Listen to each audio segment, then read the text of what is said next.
Hi, Michelle. Please come to La Mexicana restaurant, the one across from the station, as soon as you can. The whole family is here waiting for you. La Mexicana restaurant? You mean that fancy Dutch place? What do you mean the whole family is waiting? Actually, I booked the place and invited everyone, even the relatives who usually can't make it. The bill will be around $51,000, and I'll be paying with your credit card. Please hurry. With that, my husband, Dennis, hung up the phone. Am I really paying $51,000? That's crazy. I just stood there in disbelief. I wasn't shocked or surprised, just really frustrated by my husband's foolishness. He really doesn't get it. Even though I had everything under control, my husband has put himself in a terrible situation, and I'm seriously thinking about letting him face the consequences. With that thought, I left the house. 15 minutes later, I arrived at La Mexicana restaurant. Dennis was waiting by himself and greeted me with a strange smile that didn't fit the fancy setting of the place. It seems the relatives are already waiting in another room, but Dennis started bragging right away, using this moment to his advantage. Michelle, as I mentioned earlier, I'll be using your credit card. It might seem harsh, but a wife's money belongs to her husband, right? It's only natural for a wife to support her husband. You don't have any objections, do you? I was speechless. I couldn't believe his foolishness. According to Dennis, 30 relatives have gathered, and he booked the most luxurious meal at $1,700 per person.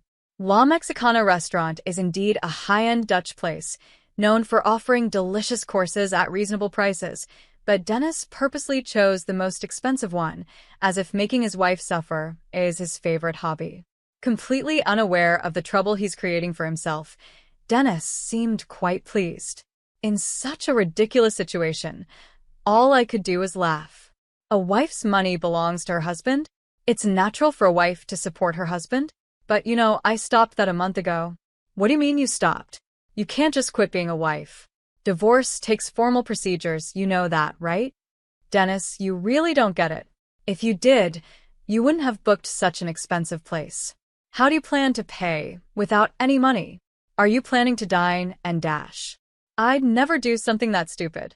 I'll say it again. I'm paying with your credit card. If you don't like it, I'll make sure you really stop being my wife. At that moment, I pulled out a document and shoved it in front of him. I was ready to show just how clueless he was.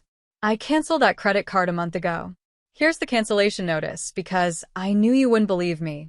The card doesn't work anymore, so tell me, with no money, what are you going to do?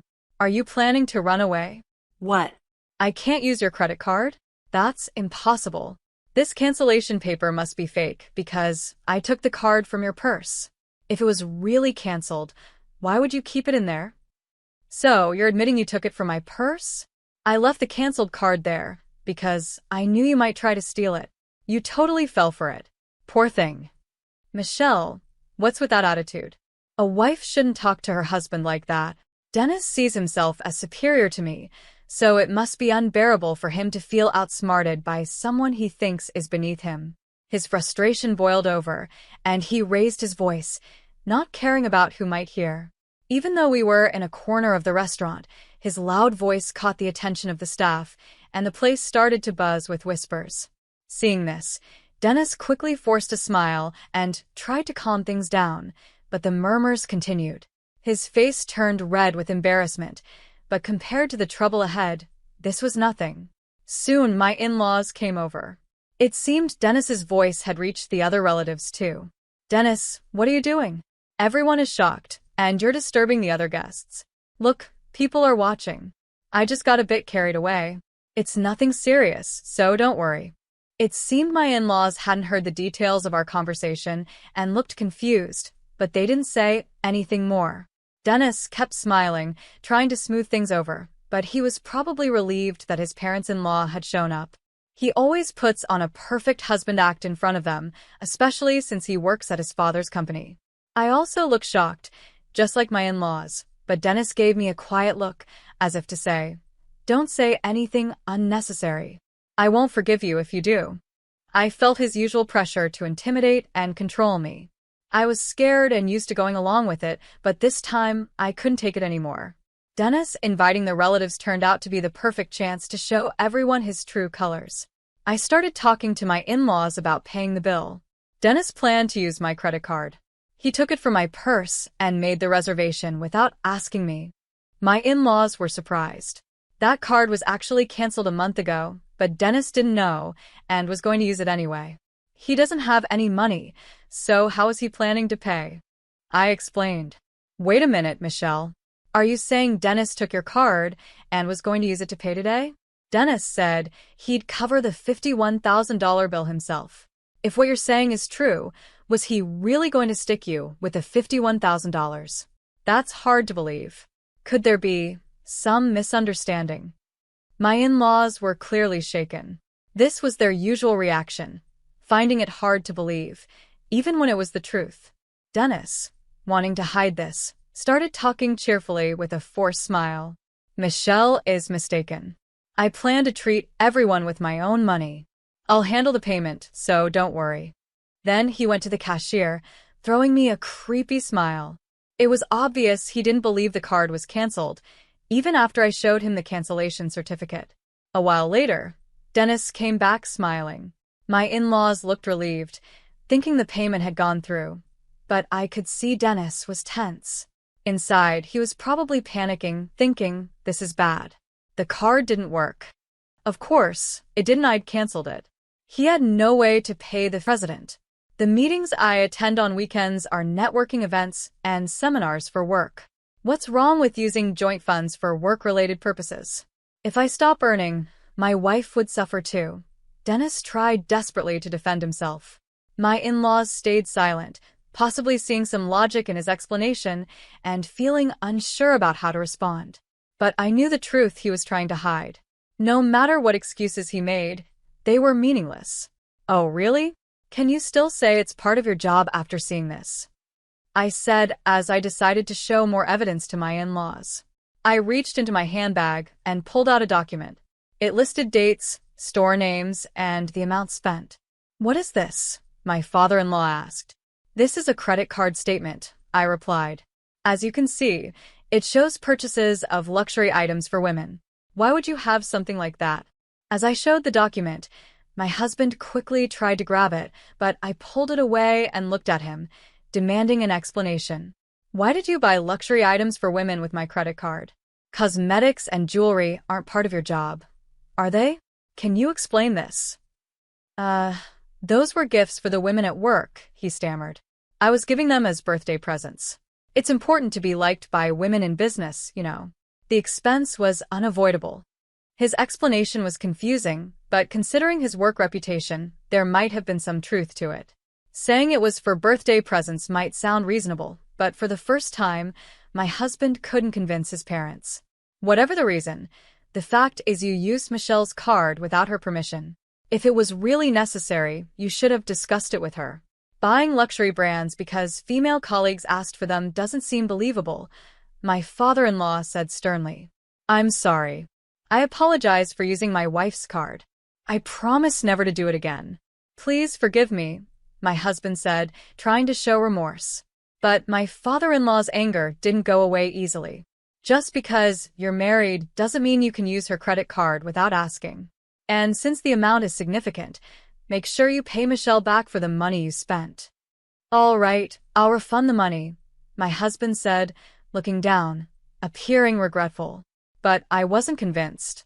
I knew he was still hiding something. This was just the beginning of the real test. We all headed to the room, where the other relatives were waiting. There, I took out my smartphone from my bag and pressed play. The sudden audio surprised my husband, and he looked at me in disbelief, his face quickly turning pale. The recording was of a conversation between a man and a woman, where my husband was insulting me and the woman was saying, "Hurry up and divorce your wife." The family members around us were shocked by what they heard. Dennis, who is this woman? I asked. My husband struggled to come up with an excuse, while his parents glared at him angrily. The relatives were also appalled by what they had just heard. Without a break from the credit card issue, my husband was now facing another crisis. There was no hiding it anymore. You were having an affair, weren't you? I confronted him. I stated firmly. My husband began to sweat and shouted, "That's not true. I'm not having an affair. It was wrong of me to speak badly about you, but she's just a friend, and we were just hanging out. By the way, when did you prepare this? Eavesdropping is illegal." Even though he admitted to insulting me, he kept denying the affair and tried to shift the blame onto me. But I wasn't backing down. I laid out the facts so he couldn't escape. "Dennis, I've been watching you for a long time. The credit card history made the affair obvious. That's why, while you pretended to go to work, I installed a listening device in your car." "A listening device in the car? That's ridiculous." As I said, eavesdropping is illegal. "Do you understand that?" he responded, trying to challenge me. "If it's to catch evidence of infidelity, it's not illegal as long as it's not for stalking or similar behavior," I countered, showing I was prepared to do whatever it took to uncover the truth and protect myself. My husband fell silent, realizing he couldn't justify himself, but he still couldn't bring himself to admit the truth. Instead, he turned to his parents and the other relatives, pleading, "Everyone, please don't believe what she's saying. She's trying to trap me. I haven't been unfaithful." Sighing, I threw a document at him in front of everyone. "What's this?" he asked. "What do you think?" "It's a demand for compensation." My husband's face went pale. "This document is a compensation claim I sent to your mistress, Carol. It was confirmed through an investigation that you were having an affair with her. So I visited Carol and demanded compensation from her before coming to you." "You met Carol directly and demanded compensation? What were you thinking?" My husband was so shocked he was speechless. But he had no right to blame me when he was the one who made the mistake. "Surprised? But she told me everything.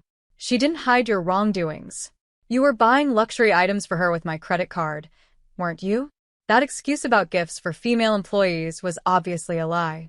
It was all for her. If the evidence is complete, it's undeniable," I continued. "Carol also admitted to the affair and agreed to pay compensation because of what you did with my card. That's why I brought this compensation claim." My husband looked up at the sky, his face filled with despair. I waved the compensation claim in front of him. Unable to hide his frustration, he raised his voice. "Damn, you planned all this without me noticing. You really are a cunning wife." "A wife? I was your wife, but that's in the past. I told you a month ago that I quit. Didn't you hear? In fact, the divorce papers have already been submitted. I'm just an acquaintance now." "Did you really submit the divorce papers? Why are you surprised?" I replied. "I simply submitted the divorce papers you waved in my face to make things difficult for me. Everything was done properly. Do you have any complaints? But you shouldn't just file for divorce on your own. Divorcing without talking it over is unreasonable," he protested. "It might be unreasonable, but it doesn't change the fact that you used my credit card without permission. That's why I filed the divorce papers on my own. Now this matter is settled." My husband was speechless and shocked. It was clear he hadn't expected me to take such action. My in-laws and other relatives, watching the exchange, began to realize that my story was true. "Using Michelle's credit card without permission and having an affair to think we believed you two were happily married, and you are committing such betrayals," they said, their faces grim with anger as they sternly reprimanded him. My father-in-law firmly declared, "This marks the end of our relationship as parent and child. Additionally, you are fired from the company." "Fired just for an affair? This is too harsh. Think about it calmly," my husband protested. At that moment, a sharp snapping sound echoed. It was my mother-in-law who had slapped my husband hard on the cheek. Tears welled up in her eyes, a mix of sadness, pity, and disappointment. "Just an affair? You're the one who's wrong, Dennis. You planned to hurt Michelle and just run away," she said, her voice filled with anger. My husband was silenced, saying nothing, as everyone's cold eyes bore into him. His words, "just an affair," had revealed his irresponsibility. He had once loudly proclaimed that my money was his, and that a wife should devote herself to her husband. Such selfish attitudes were unforgivable. My husband remained silent for a while, but his stubbornness didn't break. He slowly raised his head and declared, It doesn't matter what happens, whether it's divorce or being fired. I'm going to be with Carol." "What did you say?" my in-laws gasped, stunned by his words. Even after being forced into a divorce, shunned by his family, and losing his job, my husband remained defiant. However, his attitude was reaching its limit. "You might not know this," I said, "but Carol has been seeing several other men as well."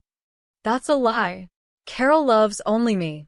"You're just jealous and making this up," he shot back. "But this is the truth.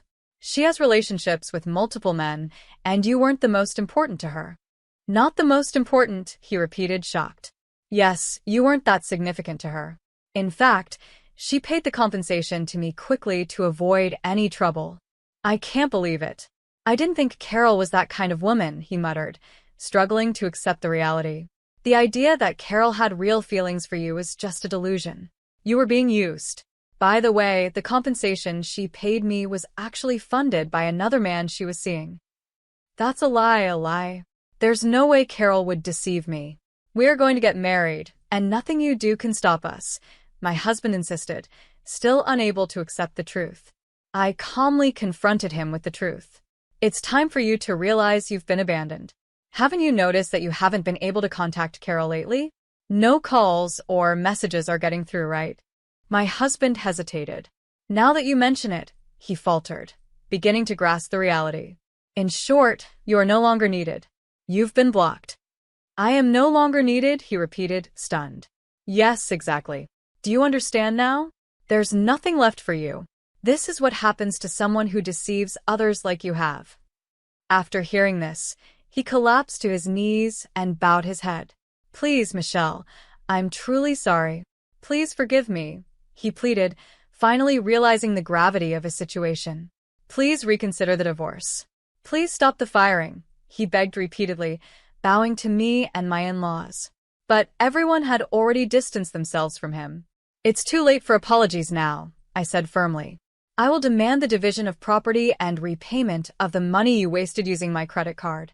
A person like you is just a nuisance to any organization. If you think you can work somewhere else, go ahead and try. It won't be worth it. Please don't leave me like this. I'm reflecting on my actions. Can I have just one more chance?"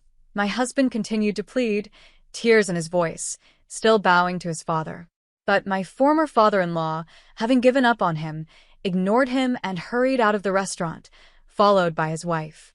The relatives also started preparing to leave, showing no further interest in my husband. "Well, I'll settle the payment then," I said. "What? "You're paying the $51,000? "Of course I will. I'll bill it later," I replied with a sweet smile as he collapsed onto his knees. That day, my retaliation made it the most painful day of his life, but the story wasn't over yet. His ordeal would continue. After the incident, I returned to my parents' house, but for the past few days, I've been getting numerous missed calls, all from my ex-husband, Dennis. The phone kept ringing nonstop, and I knew why. I had been deliberately ignoring him, but this time, I decided to answer the phone to deliver the final blow. "Michelle, you finally answered. Please help me out. I'm truly in trouble," he begged. "Sounds like a tough situation. What's going on? Are you trying to escape debt collectors?" What? "How did you know that? Did someone tell you?" No, irraplia. "I found out on my own, Dennis. You've built up a lot of debt, haven't you? Not only were you giving money to your mistress, but I also learned that you were paying your coworkers to do your job. Even though they refused, you forced them to do it by using your position as the boss's son. You used dirty tricks to keep up appearances at the company while you enjoyed your affairs in your free time, taking on debt just to get what you wanted. Such foolish actions. On the day the family gathered at that fancy restaurant, when the credit card was declined, you were supposed to pay the $51,000 yourself. But I knew you couldn't because I had already found out about your significant debt. Dennis, this is all you're doing. But you're capable, aren't you? Leaving your father's company shouldn't be a problem for you, right? You should be able to excel elsewhere." "Well, the truth is I haven't found another job yet. All the interviews have been unsuccessful, and I'm being chased for my debts. It's really affecting me mentally." "That's exactly what I expected," I said. "What can you expect from someone who pushed their work onto others just to make themselves look good? Even if you find another job, it won't last. Don't you understand that? Dennis couldn't respond because my accusations were spot on. Unless he reflects on his actions and changes his ways, he'll keep making the same mistakes. If things continue like this, he'll only face more misery, even without my involvement. Michelle, I truly regret everything. I should have appreciated you more. I should have worked sincerely at my father's company, but I didn't. I'm really sorry. Can we start over? I'm afraid that's impossible, I replied. I believe people can change, but some actions are unforgivable. You deceived not only me but also many others who trusted you. You need to pay the price for that. And yes, you will also fully repay the property division and the money you misused. Escaping responsibility is not an option. After confirming that Dennis had gone silent again, I calmly ended the call. A few days later, I heard more about Dennis's situation from my former in-laws. As expected, he hadn't found a stable job and ended up seeking help from his family. I need help because we're family. Is it okay for your son to end up like this? He was desperately pleading for support. He ignored his family and deceived his relatives, only to ask for help when he was in trouble. How can he think such self-centered behavior is acceptable? His thinking has always been selfish, focused only on himself. The reason Dennis lived so comfortably up until now was because of the help and support from those around him. But I never once heard a word of gratitude from him. If only I had seen his true nature before getting married. I would have never married him. I deeply regret going through everything alone without talking to anyone. If I had spoken to my in-laws or other relatives sooner, maybe my future would have turned out completely different. From now on, I will be more honest with myself, aiming to become stronger and more determined. It's time to say goodbye to the weaker version of myself and step forward with confidence into a new beginning.